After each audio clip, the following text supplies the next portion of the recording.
Lola, okay lang po ba kayo? Gumising po kayo. 5,000 piso. Iyon na lang ang natitirang pera ni Miguel Santos. Ngunit ibinigay niya ito para sa isang dikilalang matandang babae na natumbang basang-basa sa ulan. Makalipas ang 24 na oras, bumalik ang matanda sakay ng isang Mercedes-Benz. Siya pala ang asawa ng tagapangulo ng Luzon Power Corporation. At nang gabing iyon, sa kanilang mansyon sa Forbes Park, hinarap ni Miguel ang mamagulang ng kanyang kasintahan na 2 taon na niyang itinatago. Hindi para sa iyo ang anak ko, magkaiba ang antas ninyo sa buhay. Mula sa malupit na deklarasyon ng tagapangulo, ang buhay ni Miguel ay tila naputol na parang kabel ng kuryente. Ngunit bakit handang isugal ng asawa ng tagapangulo ang lahat para protektahan si Miguel? Anong lihim na koneksyon ang nagtatago sa pagitan ni Miguel at ng pamilya ng tagapangulo? Bago magsimula ang kwento, samahan ninyo kami sa pamamagitan ng subscribe at like. Ang buwan ng Hulyo sa Maynila ay sadyang maulan. Pagsapit ng uwian, bumuhos mula sa langit ang malalakas na patak ng ulan, senyales ng paparating na bagyo. Ang tawiran sa Ayala Avenue sa Makati ay siksikan sa mga tao. Ngunit sa isang sulok ng tawiran, isang matandang babae ang nakasalampak sa sahig, hinahayaang mabasa ng rumaragasang ulan. Ang kanyang mamahaling seda na kuwat ay basang-basa na, ang kanyang nga daliri ay bahagyang nanginginig, at paulit-ulit niyang kinakapa ang kanyang bagong Louis Vuitton handbag bago biglang huminto. Siya si Teresita Villaroman. Sa edad na 60, makinis pa rin ang kanyang balat, ngunit ngayon, puno ng pagkalito ang kanyang muha.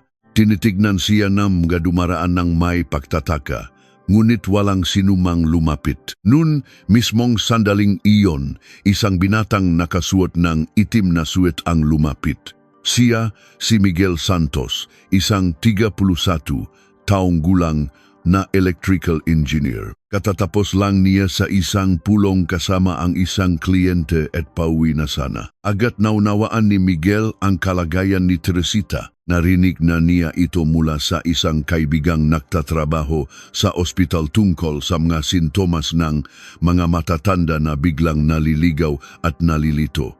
Walang pag-aalinlangan, ipinayong niya ang kanyang payong kay Teresita. Lola, ang lakas po ng ulan.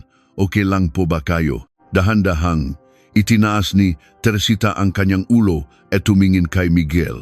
Ang kanyang mamata ay walang pokus at balisa. Nasaan ba ako? Nanginginig niyang tanong. Kalmadong nagtanong si Miguel. Naaalala niyo po ba kung saan ang bahay ninyo? Umiling si Teresita.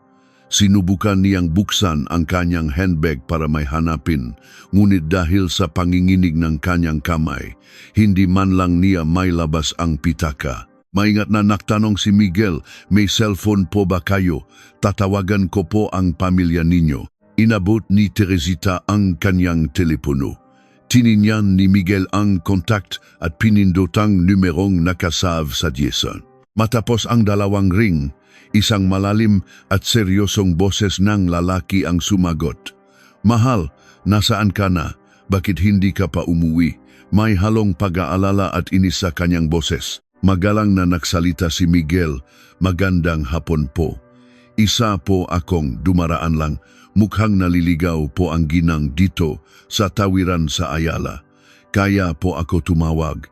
Saglit na katahimikan ang sumunod sa linya. Pagkatapos ay isang nag-aalalang boses ang narinig. Ayos lang ba ang asawa ko? May sugat ba siya? Opo, wala naman po siyang sugat. Isasakay ko po sana siya sa taxi. Pwede ko po bang malaman ang address ng bahay ninyo? Ibinigay ng lalaki na si Ricardo Villaroman pala ang kanilang address. Isang eksklusibong subdivision sa Forbes Park. Isasakay ko na po siya sa taxi. Huwag po kayong mag-alala. Maraming salamat. Sisiguraduhin kong mababayaran kita sa iyong kabutihan. Naku, wala po iyon.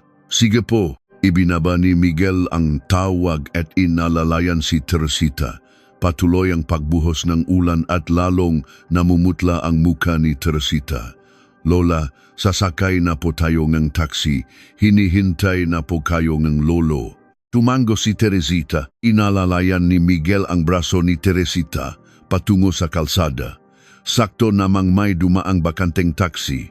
Itinaas ni Miguel ang kanyang kamay at huminto ito. Binuksan niya ang pinto at maingat na inalalayan si Teresita papasok. Sinabi niya sa driver ang address. Papuntang Forbes Park po. Tumingin ang driver sa metro at nagsabi, "Boss, mga 1,000 rin yan. May cash ka ba?" Hinalungkat ni Teresita ang kanyang bag, ngunit puro credit card ang laman. Walang cash. Mukhang napahiya ang driver. "Sira kasi ang terminal ko, boss. Cash lang tinatanggap ko." Kinapa ni Miguel ang kanyang bulsa. Malapit na ang sahod kaya't kakaunti na lang ang pera niya. Nang buksan niya ang pitaka, 5 pirasong 1,000 piso na lang ang laman. Ito ang prang itinabi niya para sa gamot ng kanyang ina. Ngunit walang pag-alinlangan, inilagay ni Miguel ang 5,000 sa isang sobre at ibinigay kay Teresita. "Ito po, gamitin ninyo para sa pamasahe. Sa inyo na po ang sukli." Nanginginig na tinanggap ni Teresita ang sobre. Nagsimulang mamasa ang kanyang mamata. "Salamat, iho. Paano kita pasasalamatan?" "Okay lang po. Umuwi na po kayo at magpahinga." Nang isasara na ni Miguel ang pinto, mabilis na nagtanong si Teresita, Anong pangalan mo?" "Huwag niyo na pong alalahanin, Lola. Mag-ingat po kayo sa pag-uwi." Isinara ni Miguel ang pinto at umatras. Daan-daang umandar ang taxi. Sa salamin sa likod, nakita niyang patuloy na lumilingon si Teresita. Nanatili si Miguel doon hanggang sa mawala ang taxi sa kanyang paningin. 1,000 piso na lang ang natira sa kanyang bulsa. Sapat na para sa pamasahe sa MRT pauwi, pero magiging mahirap ang buwang ito. Ngunit gumaan ang kanyang pakiramdam. Ang saya ng pagtulong sa kapwa ang pumuno sa kanyang puso. Walang payong. Naglakad si Miguel sa ilalim ng ulan patungo sa istasyon ng MRT. Mabilis na basa ang kanyang damit, ngunit magaan ang kanyang nga hakbang. Sa loop ng taxi, mahigpit na hawa ni Teresita ang sobre. Habang bumabalik ang kanyang ulirat, malinaw na niyang naalala ang lahat ng nangyari. Ang estrangherong binate na nagpayong sa kanya, ang mabait na boses na nag-alala, at ang kamay na walang pag-aalinlangang nag-abot ng 5,000 piso. Binasa ni Teresita ang panggalan NG kumpanya sa sobre, Santos Electrical Services. Hindi man nagpakilala ang binata, ang sobre na ito ang magiging susi. Pagdating sa bahay, sinalubong siyang nang nag-alalang si Ricardo. "Mahal, ayos ka lang. Kailangan ba nating pumunta sa ospital?" "Okay lang ako." Isang napakabait na binata ang tumulong sa akin. Ipinakita ni Teresita ang sobre. Siya pa ang nakbayad ng taxi ko. Kinuha ni Ricardo ang sobre. Malinaw na nakasulat ang Santos Electrical Services. Bukas na bukas, hahanapin natin siya para magpasalamat. Pero hindi niya sinabi ang pangalan niya. Sabi niya, dumaraan lang daw. Tumingin si Ricardo sa sobre. "Sa pangalan ng kumpanya, mahahanap natin siya. Kailangan nating suklian ang ganitong kabutihan." Nang gabing iyon, kahit nakahiga na sa kama, hindi maalis sa isip ni Teresita ang mukha ng binata.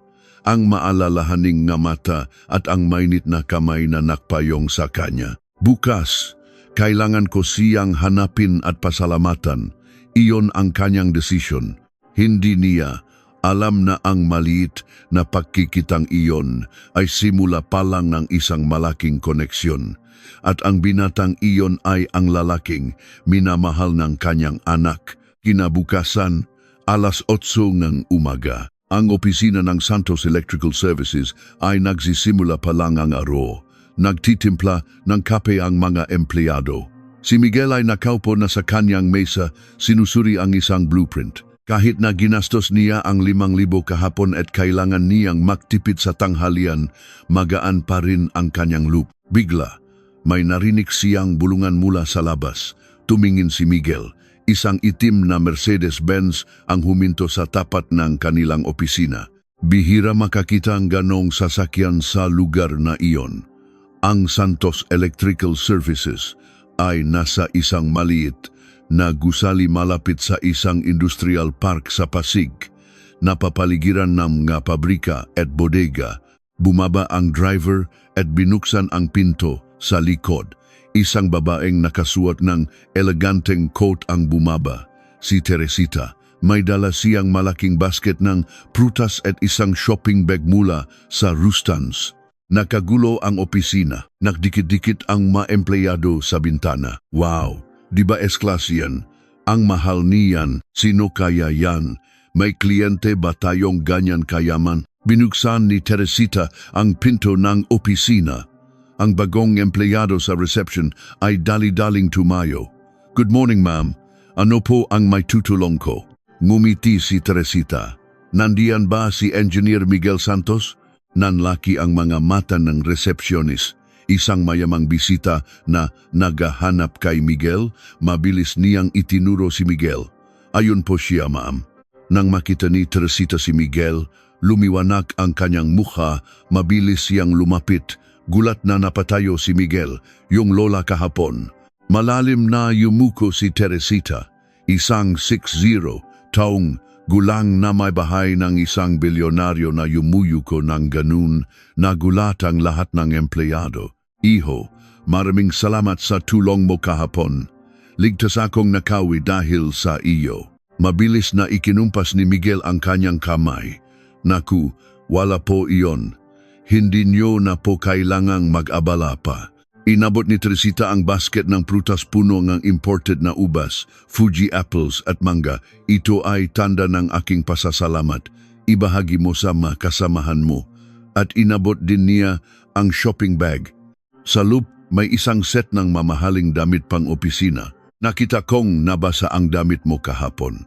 Sana tanggapin mo ito. Umatras si Miguel. Naku, sobra-sobra na po ito. Hindi ko po matatanggap. Hinawakan ni Teresita ang kamay ni Miguel. Mainit at malambot. Iho, alam mo ba, yung 5,000 piso na ibinigay mo, iyon ang nagligtas sa akin. Napakamot ng ulo si Miguel. Ginawa ko lang po ang tama. Seryosong sinabi ni Teresita. Sa panahon ngayon, iilan na lang ang gumagawa ng tama. At isa pa, hindi maliit na halaga ang 5,000 piso. Nagbulungan ang mga katrabaho ni Miguel. Nagulat sila nang malaman na gumastos si Miguel ng ganong kalaki. Alam nilang hindi kalakihan ang sahot niya. Biglang may naalala si Teresita. Naku, pasensya na. Pero kung may oras ka, pwede ka bang dumaan sa bahay namin? Gusto ka kasing pasalamatan ng asawa ko. Umiling si Miguel. Huwag na po, ma'am. Sapat na po ito.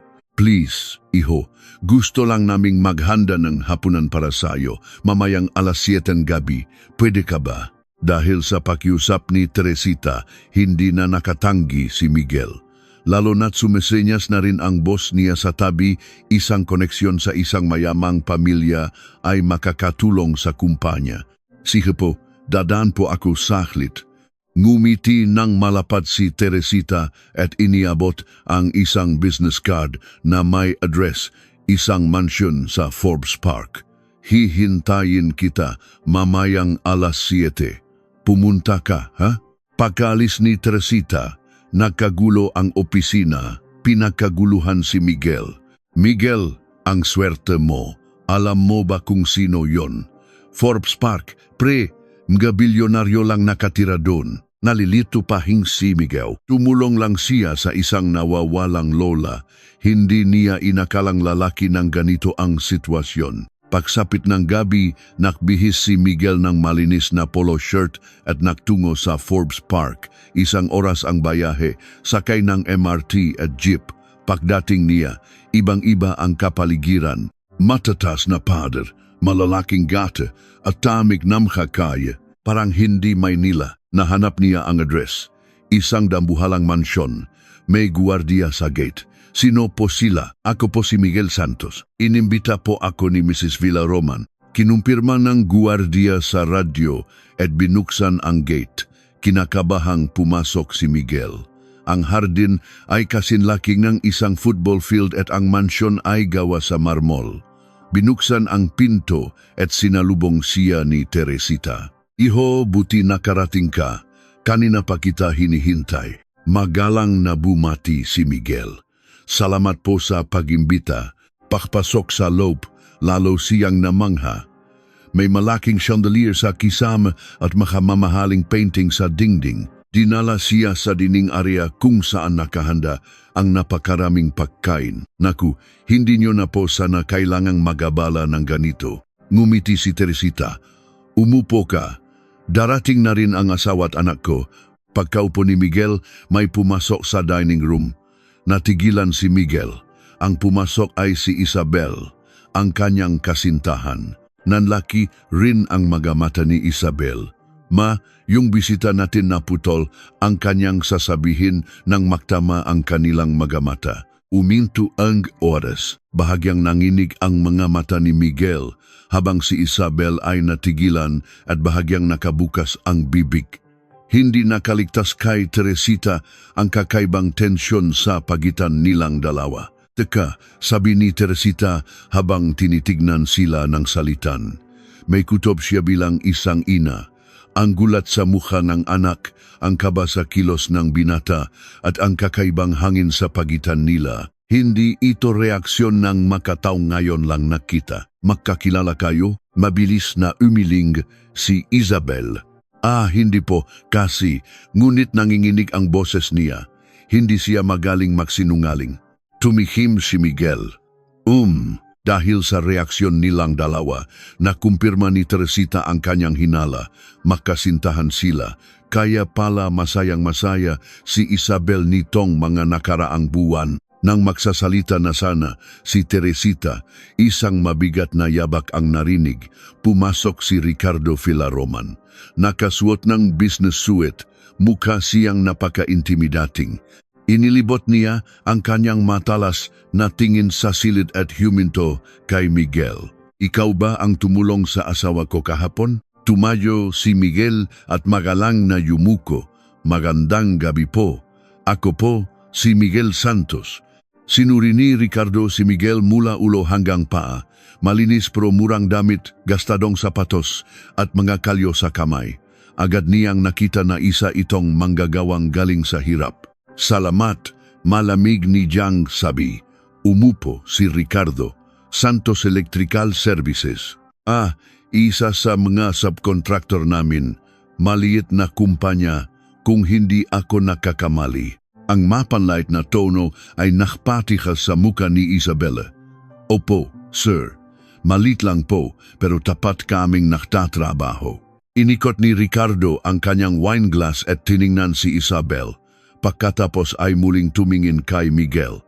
Unti-unting nanlamig ang kanyang tingin. Pero iho, kakaiba ang tingin sa iyong anak ko. Biglang tumahimik ang silid. Nagulat si Teresita sa asawa habang si Isabel ay namulang-namula.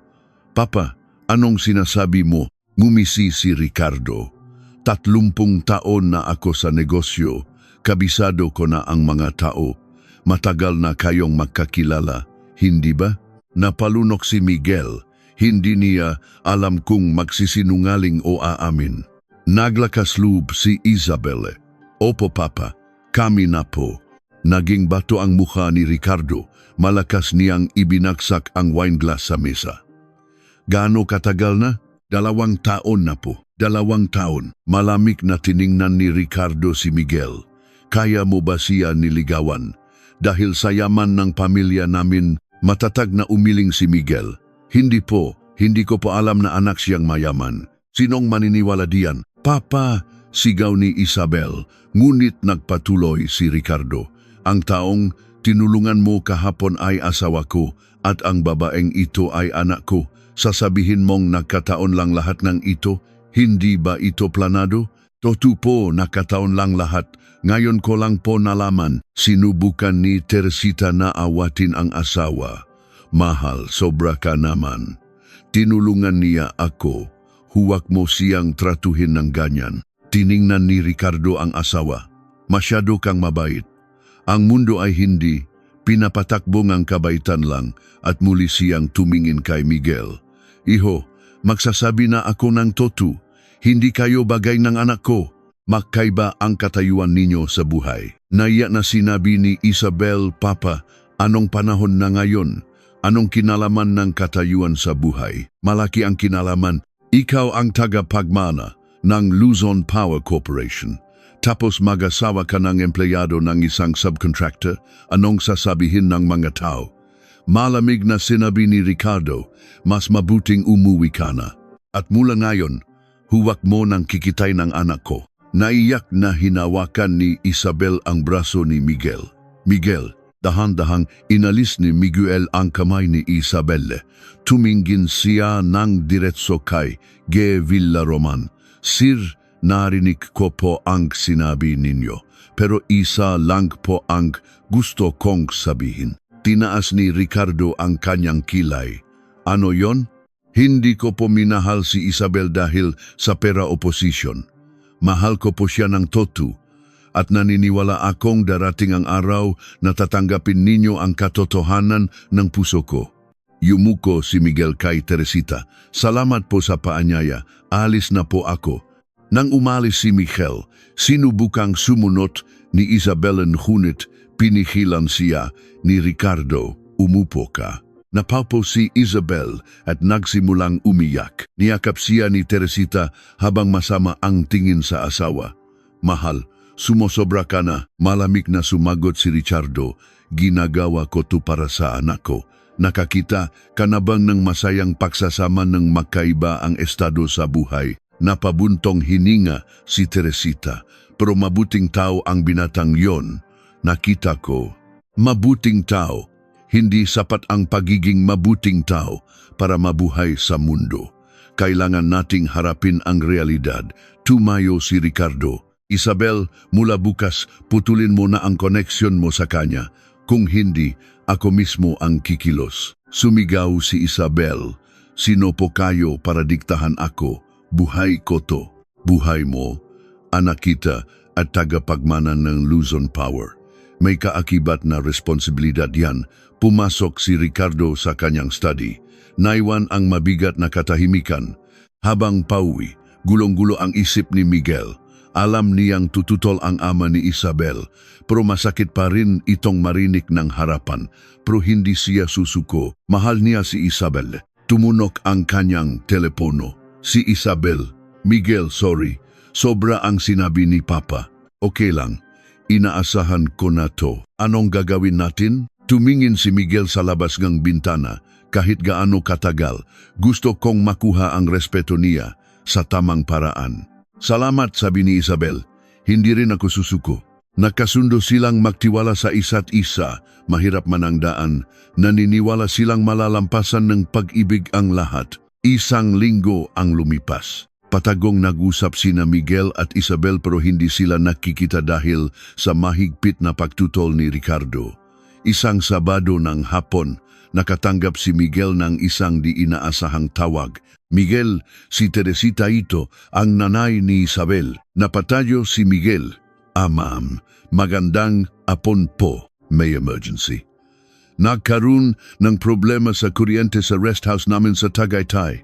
Walang mahanap na electrician dahil weekend. Pwede ka bang pumunta? Nag-alinlangan si Miguel. Ngunit tila apurahan ang boses ni Teresita. Nawalan kami ng kuryente dahil sa malakas na ulan at hindi gumagana ang generator. Kasama ko si Isabel kaya nag-aalala ako. Nang marinig ang pangalan ni Isabel, nabahala si Miguel. Sige po, ipadala niyo sa akin ang address. Pupunta po ako agad. Kinuha ni Miguel ang kanyang magamit at minaneho ang service truck ng kumpanya. Bumubuhos ang malakas na ulan, halos hindi makita ang daan. Isang oras ang biyahe papuntang Tagaytay. Pagdating niya, nahihintay si Teresita sa labas na may dalang payong. Miguel, salamat sa pagpunta. Ano po ang sitwasyon? Bigla na lang nawalan ng kuryente. Pati emergency generator ayaw gumana. Nagpalit si Miguel na kanyang work uniform. Nandiyan po ba si Sir Ricardo? Tumango si Teresita. Nasa study niya. Hindi pa niya alam na nandito ka. Mabilis na nagtungo si Miguel sa electrical room. Pagbukas niya, namoy niya ang sunog na kable. May short circuit. Kailangan kong mahanap kung saan. May blueprint po ba kayo? Umiling si Teresita. Wala. 20 anyos na kasi itong bahay. Binuksan ni Miguel ang circuit breaker. Magulo ang mga cable, ngunit nakita niya agad ang problema. Nasa B-line po ang problema. May short circuit dun. Nang ibababa na niya ang breaker, isang malakas na boses ang narinig. Anong ginagawa mo? Sinong nagsabing pakialaman mo yan? Si Ricardo. Basang-basa at galit na galit. Ako ang tumawag sa kanya. Mabilis na paliwanag ni Teresita. Ngunit galit pa rin si Ricardo. Anong sabi ko? Huwag kang makikipag-ugnayan sa lalaking yan. Lumapit si Ricardo kay Miguel. Bigla, nadulas siya sa basang sahig. Para hindi matumba, kinapitan niya ang isang bakal na rehas. Nanlaki ang mata ni Miguel. Ang rehas na iyon ay konektado sa isang live wire. Makukuryente siya. Huwag, sigaw ni Miguel. Mabilis siyang tumakbo, itinulak si Ricardo at siya ang sumalo sa pagbagsak. Kasabay nun, isang asul na kislap ang lumabas mula sa rehas. Kung si Ricardo ang nakakapit, malubha ang mangyayari. Gulat na tumingin si Ricardo kay Miguel. Tumayo si Miguel na may gasgas sa tuhod. Okay lang po ba kayo? Iniligtas niya ako. Mabilis na tumakbo si Miguel sa breaker. Kailangan nating patayin ang main power. Nang ibaba niya ito, nawala ang kislap. Ginamit niya ang kanyang flashlight para hanapin ang problema at kinabit ang isang pansamantalang linya. Bumalik ang ilaw sa rest house. Lumabas si Isabel. Miguel, may sugat ka ba? Nagtatakang nagtanong si Ricardo. Paano mo nalaman ang electrical layout ng bahay na to? Walang blueprint pero nahanap mo agad ang problema. Napakamot ng ulo si Miguel. Halos pare-pareho lang po ang disenyo ng mga ganitong bahay. Marami na po akong nagawang electrical works. Itong layout na ito po yung typical na istrukturang pinag-aralan ko nung nagsisimula pa lang ako. Nanlaki ang mata ni Ricardo. Pinag-aralan mo to? Opo, kaya medyo kabisado ko po. 2 beses mo na kaming iniligtas. Bulong ni Ricardo. Napansin ni Teresita ang sugat ni Miguel. Naku, dumudugo ang tuhod mo. Isabel, kunin mo ang first aid kit. Okay lang po, maliit na bagay lang po ito. Ang binatang walang pag-aalinlangang sumagip sa kanya. Ang taos-pusong pag-alala ng kanyang asawa at anak. May nagbago sa puso ni Ricardo. Pagsapit ng gabi, humina na ang ulan. Ngunit nanatili si Miguel para siguraduhing maayos ang lahat ng electrical system. Mula sa kanyang study, pinanot ni Ricardo si Miguel na nagtatrabaho. Masipak na bata, bulong niya. Bigla, may naramdaman siyang kakaiba. Bakit pamilyar siya? Parang may kamukha siya. 10:00 ng gabi nang matapos ang lahat. Alis na sana si Miguel nang tawagin siya ni Ricardo. Sandali, lumingon si Miguel. Iba na ang ekspresyon ni Ricardo. Nabawasan ang pagiging malamig. May oras ka ba bukas? Opo. Linggo po, wala naman po akong gagawin. Pumunta ka sa opisina. May pag-usapan tayo. Nagtaka si Miguel, bakit siya pinapapunta sa opisina? Kinabukasan, nag-ayos si Miguel at pumunta sa main office ng Luzon Power Corporation. Dahil linggo, tahimik ang gusali. Pagpasok niya sa opisina ni Ricardo, nakatayo ito at nakatingin sa labas. Umupo ka. Maingat na umupo si Miguel. Marami akong naisip dahil sa nangyari kahapon, sabi ni Ricardo. 2 beses mong tinulungan ang pamilya ko nang walang hinihinging kapalit. Ginawa ko lang po ang tama. Tumango si Ricardo. Tama. Pero sa panahon ngayon, ilan na lang ang gumagawa ng tama. Umupo siya. May alok ako sayo. Pumasok ka sa kumpanya namin. Nanlaki ang mata ni Miguel. Sa kumpanya niyo po. Oh, gusto kong makita mismo ang galing mo. Mas makikilala kita kapag nakasama kita sa trabaho. Nag-alinlangan si Miguel. Pero, Sir, tutol po kayo sa relasyon namin ni Isabel. Diretsong sinabi ni Ricardo, iba yon, iba to. Hindi man kita matanggap bilang manugang, pwede kitang maging empleyado. Isang kakaibang pahayag. Hindi paktanggi, hindi rin paktanggap. Isang oportunidad. Ang Luzon Power ang pinakamalaking kumpanya ng kuryente sa bansa. Dito, mas huhusay ka at makakaroon ng karanasan. Tumingin si Ricardo ng gidiretso kay Miguel. Ano? Susubukan mo ba? Ito ay isang pagsubok. Gustong makita ni Ricardo kung anong klaseng tao si Miguel. Ito rin ang pagkakataon niyang makuha ang tiwala nito para kay Isabel. Sige po, gagawin ko po ang lahat ng makakaya ko. Tumango si Ricardo. Mabuti, magsimula ka na bukas.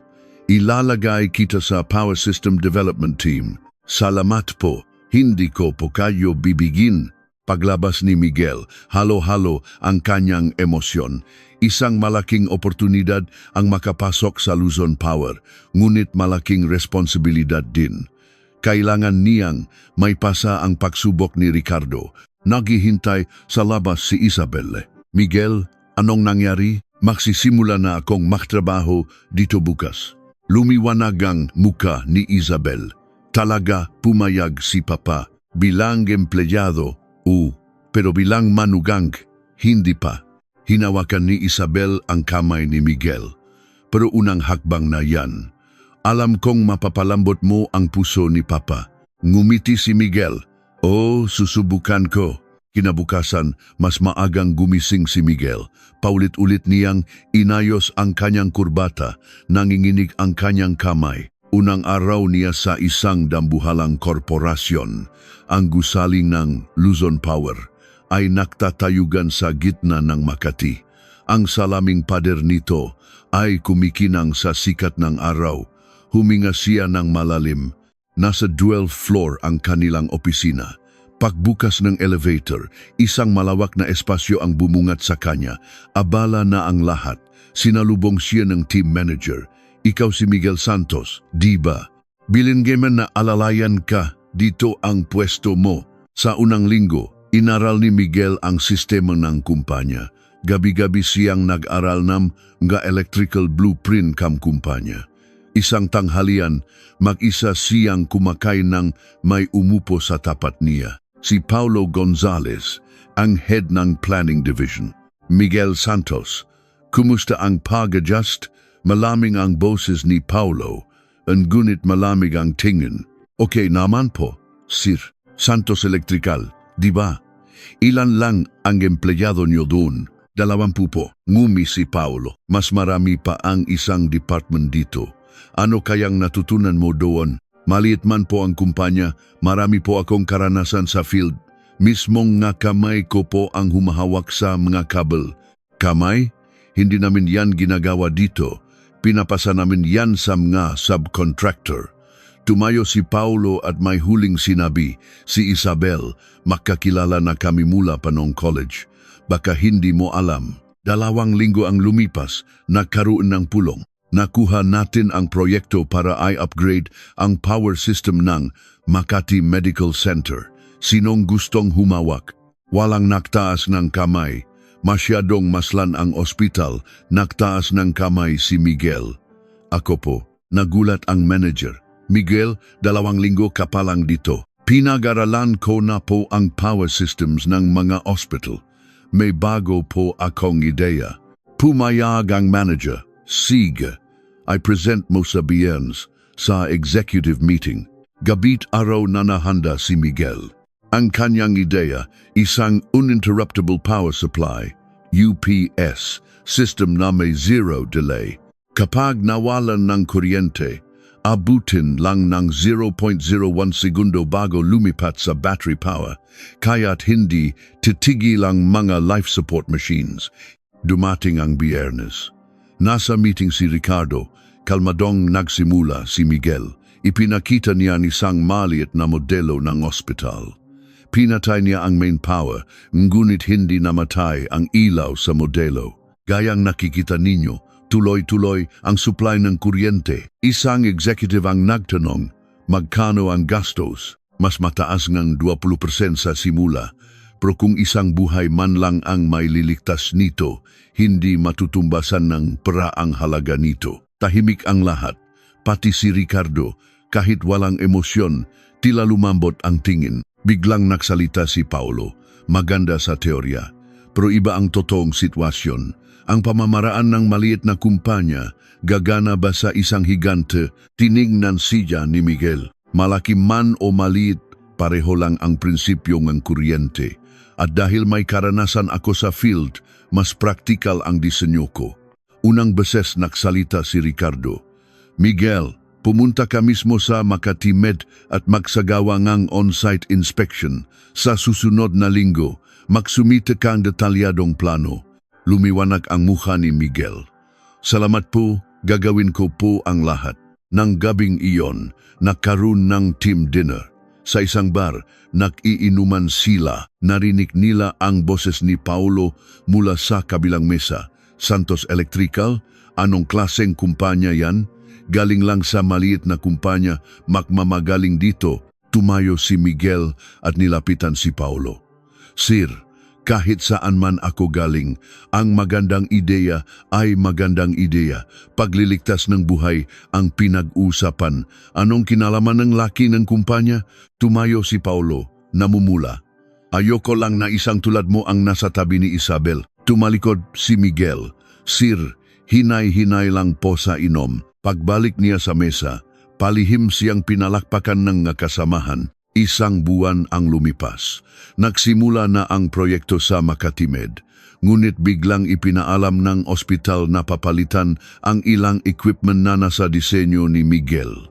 Mga murang brand mula sa China, pero sa papeles, mas mahal pa sa orihinal. May mali, itinala ni Miguel sa kanyang report na depektibo ang mga piyesa at kailangan itong palitan. Isang linggo pagkatapos noon, Lunes ng umaga, kakaiba ang atmosphere sa opisina. Miguel, pinapatawag kang chairman. Sa opisina ni Ricardo, nandun din si Paulo at ang head ng audit team. May ngiti sa labi ni Paulo. Miguel, sabi ni Ricardo, may sasabihin ka ba tungkol sa procurement ng Makati Med?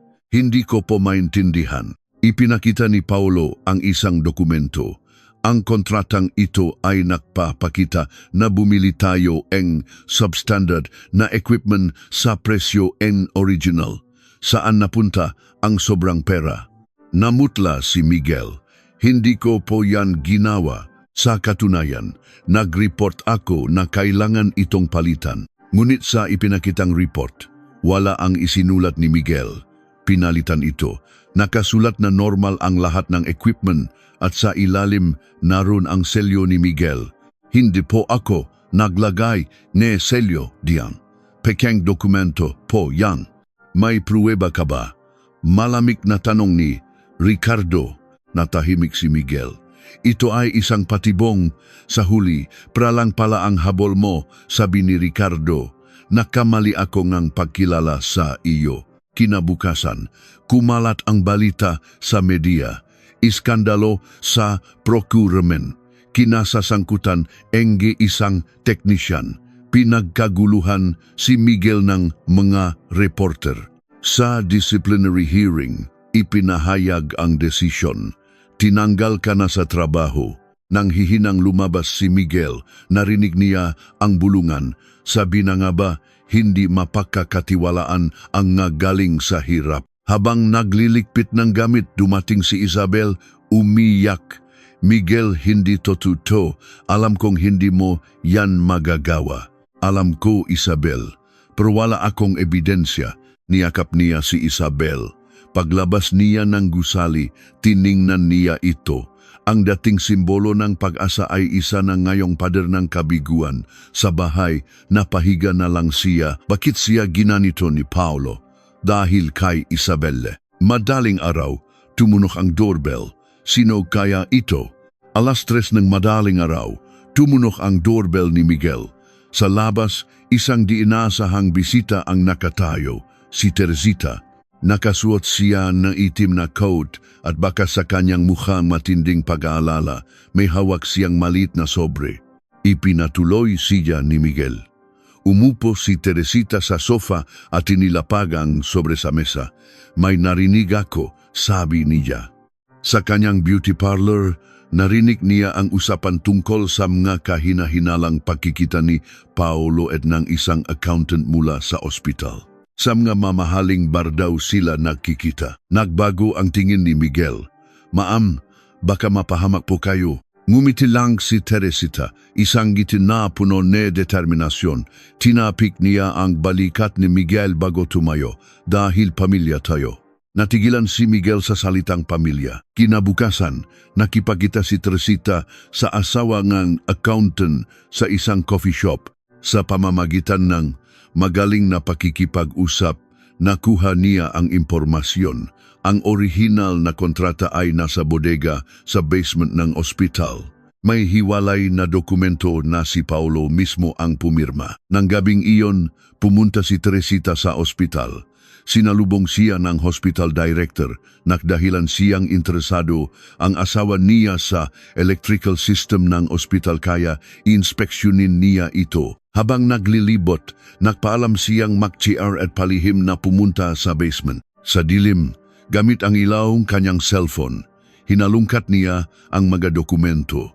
Pagkatapos ng kalahating oras, nahanap niya ito ang orihinal na kontrata, malinaw na mas mataas ng 20% ang presyo at nakalakip ang ngabang record kung saan napunta ang pera. At higit sa lahat, tanging pirma ni Paolo ang nandun, walang pangalan ni Miguel. Kinunan niya ng litrato ang bawat pahina. Bigla, may narinig siyang yabak, ang guwardiya. Mabilis niyang ibinalik ang dokumento at umalis. Kinabukasan, sa opisina ni Ricardo, mabigat ang hangin, pumasok si Teresita at inilatak ang mga litrato sa mesa. Habang tinitiknan ni Ricardo ang bawat isa, unti-unting nanigas ang kanyang mukha at kumuyom ang kanyang kamao. Nang matapos, matagal siyang tumingin sa labas. Nagkamali ako sa batang yon, bulong niya. Si Miguel, mas pinakakatiwalaan niya ang kabel ng kuryente kaysa sa pera, sabi ni Teresita. Agad ipinatawag ni Ricardo ang audit team. Pagkatapos ng 3 araw, lumabas ang resulta. Mahigit 20 milyong piso ang nakulimbat ni Paolo sa loob ng 3 taon. Natakpuan din ang ebidensya kung paano niya sinet up si Miguel. Nagalit si Ricardo. Ipinatawag niya si Paolo, ngunit hindi na ito makontak. Tumakas na. Inutusan niya ang legal team na magsampang kaso at ilabas sa media ang katotohanan. Nang gabing iyon, tinawagan ni Teresita si Miguel.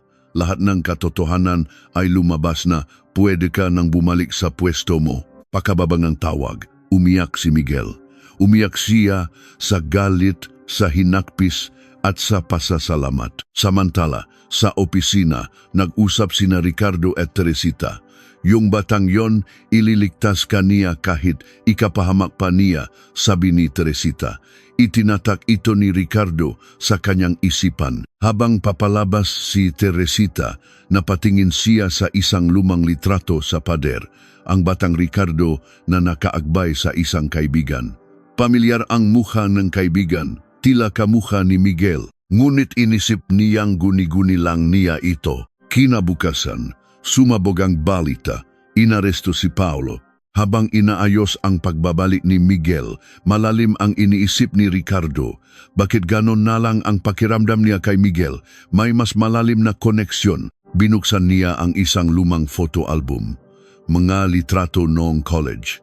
Nandun ang paborito niyang litrato kasama ang kanyang pinakamatalik na kaibigan na magang namatay. Tiningnan niya ang mukha nito. Renato, kung nabubuhay lang sana ang anak mo, siguro kasing edad na niya si Miguel. Biglang kumulok sa labas. Isang malakas na bagyo ang paparating. Hating gabi na pero bukas pa ang ilaw sa opisina ni Ricardo. Muli niyang binabasa ang report tungkol kay Paolo. Bigla, bumukas ang pinto. Si Paolo, lasing at magulo. Tama na, sir, sigaw niya. Binigay ko ang buong buhay ko sa kumpanyang ito. Pero bakit yung gagong, yon lang ang pinakakatiwalaan ninyo? Ang tao, hindi sa galing kinikilala, kundi sa konsensya, malamig na sagot ni Ricardo. Lalong nagalit si Paulo. Sa kanyang bulsa, may kinuha siyang isang insulated wrench. Sa pagitan ng kanilang pagtatalo, itinulak ni Paulo si Ricardo. Bumaksak si Ricardo at tumama ang ulo sa kanto ng mesa. Dumugo ito. Natakot si Paulo. Hindi niya ito intensyon. Huwag mong tawagin ang security. Nang hihinang sabi ni Ricardo bago mawalan ng malay. Tumakbo si Paulo. Sa labas, bumuhos na ang malakas na ulan. Makalipas ang kalahating oras, natakpuan ng sekretarya si Ricardo. Isinugod siya sa ospital. Pagdating Nina Teresita at Isabel, nasa operating room na si Ricardo. Bigla, namatay ang lahat ng ilaw sa ospital. Brownout. Bumigay din ng generator dahil tinamaan ng kidlat. Sa loob ng operating room, nataranta ang mga doktor. Paubos na ang baterya ng mga life support machines. Kailangan natin ng marunong sa electrical system. Naalala ng isang nurse, yung dating gumawa ng kuryente dito, si Miguel Santos. Tinawagan ni Isabel si Miguel. Tumunog ang telepono. Sinagot ni Miguel. Miguel, si Papa, inaatake. Nasa ospital kami. Nawala ng kuryente ang buong ospital. Hindi na nag-isip si Miguel. Isinuot niya ang kanyang work clothes. 3 taon na ang nakalipas mula nang siya mismo ang nag-install ng electrical system sa ospital na iyon. Kabisado niya ang bawat sulok. Darating ako sa loob ng 10 minuto. Sakay ng kanyang lumang motor, sinwang niya ang baha at malakas na ulan. Pagdating sa ospital, madilim ang lahat. Ako po ang electrician. Nasaan ang generator room? Dinala siya sa basement. 2 maintenance staff ang sumusuko na ayaw pong gumana. Kung pipilitin yo yan, sasaboh yan, sabi ni Miguel. Mabilis niyang tiningnan ang mga kabel. Naputol ang isang linya dahil siguro sa kidlat. Ginamit niya ang kanyang magamit para ikonekta ang isang reserbang linya. Sa kadiliman, gamit lang ang kanyang pakiramdam, mabilis niyang kinumpuni ang sira. Itinaas niya ang breaker. Unti-unting bumalik ang ilaw. Sumigaw sa tuwa ang mga staff. Tumakbo si Miguel paakyat. Sa labas ng operating room, nakita niya si Isabel. Naktama ang kanilang mamata at umiyak si Isabel. Miguel, bumukas ang ilaw sa operating room. Ang monitor ay muling tumunog. Tinapik ni Miguel ang balikat ni Isabel. Dumating si Teresita at hinawakan ang kamay ni Miguel. Salamat, iho. 4 na oras ang itinagal ng operasyon. Nagbantay si Miguel sa generator room para siguraduhin hindi na ito makakaproblema. Madaling araw, lumabas ang doktor. Tagumpay ang operasyon. Napayak sa tuwa sina Isabel at Teresita. Sa recovery room, dahan-dahang iminulat ni Ricardo ang kanyang mata. Ang una niyang nakita ay si Miguel, basang-basa pa rin. Iniligtas na naman niya ako, hirap na sabi ni Ricardo. Pagsikat ng araw, tumila na ang ulan. Tahimik na lumabas si Miguel. Sa gabing iyon, hindi lang kuryente ang kanyang ibinalik, kundi pati ang naputol na koneksyon at ang nanlalamig na init na isang pamilya. 1 linggo pagkatapos may ligtas ni Ricardo, lumabas ang buong katotohanan. Si Paulo ay nahuli at ikinulong. Lahat ng kaibigan niya sa alta sosyedad ay tinalikuran siya. Sa opisina, nag-aalala si Ricardo. May nararamdaman siyang hindi niya may paliwanag. Tinawag niya si Miguel. Pumasok si Miguel. Dala ang kanyang resignation letter. Nang ilalapag na niya ito sa mesa, may nahulog mula sa kanyang bulsa, isang luma at tansong badge na may simbolo ng kidlat. Pero baliktad ang direksyon ng kidlat. Natigilan si Ricardo. Kinuha niya ang badge. Bakit baliktad ang kidlat nito? Bigla niyang naalala ang nakaraan, 30 taon na ang lumipas. Nung itinatag niya at ng kaibigan niyang si Renato ang Luzon Power, may 2 depektibong badge na nagawa. Baliktad ang kidlat. Pinahatian nila ito. Itago natin to, Ricardo. simbolo N18 pagsisimula. Nangako sila na balang araw, magtatrabaho ng makasama ang kanilang mga anak. Ngunit namatay si Renato sa isang aksidente. Ang baliktad na kidlat. Si Renato lang ang may ganyan. Nanginginig na sabi ni Ricardo. Nagulat si Miguel. Ang tatay ko, paano niyo po nalaman ang pangalan niya? Kinuha ni Ricardo ang isang lumang litrato, 2 binatang magkaakbay, siya ang pinakamatalik kong kaibigan. Sabay naming itinayo ang kumpanyang ito. Nakita ni Miguel ang mukha ng kanyang ama sa litrato, nagsimulang mamuo ang luha sa kanyang nga mata. Sabi lang ni Mama, elektrisyan daw si Papa. Hindi niya sinabing naktayo siya ng isang malaking kumpanya. Hinawakan ni Ricardo ang badge. Ikaw pala ang anak ni Renato. Isang mahabang katahimikan. Sa labas, nagsimulang umulan ng niyebe, isang pambihirang pangyayari sa Pilipinas. Ngunit sa kwentong ito'y simbolo ng himala. Tiningnan ni Ricardo si Miguel. Hindi na bilang isang empleyado, kundi bilang anak, kanyang nawalang kaibigan. Ang pangarap namin sa henerasyon ninyo na magpapatuloy. Nilapitan ni Ricardo si Miguel at tinapik ang kanyang balikat. Patawad sa lahat at salamat. Umiyak si Miguel. Umiyak din si Ricardo. Pagkatapos ng 30 taon, ang naputol na ugnayan ay muling nabuo. Kinuha ni Miguel ang kanyang resignation letter at pinunit ito. Ngayon pa lang tayo magsisimula, Miguel, sabi ni Ricardo. Ipagpatuloy mo ang pangarap na hindi natapos na iyong ama. Puno ang convention hall na mga reporter. Umakyat sa entablado si Ricardo kasama sina Miguel at Isabel.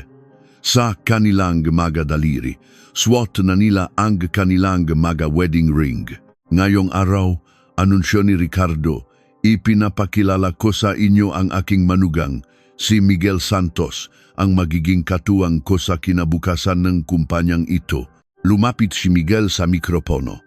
Nagsimula ang lahat sa pagtulong sa isang naliligaw na lola, pero binago ng pakikita naming iyon ang buong buhay ko. Ipinakita niya ang baliktad na kidlat.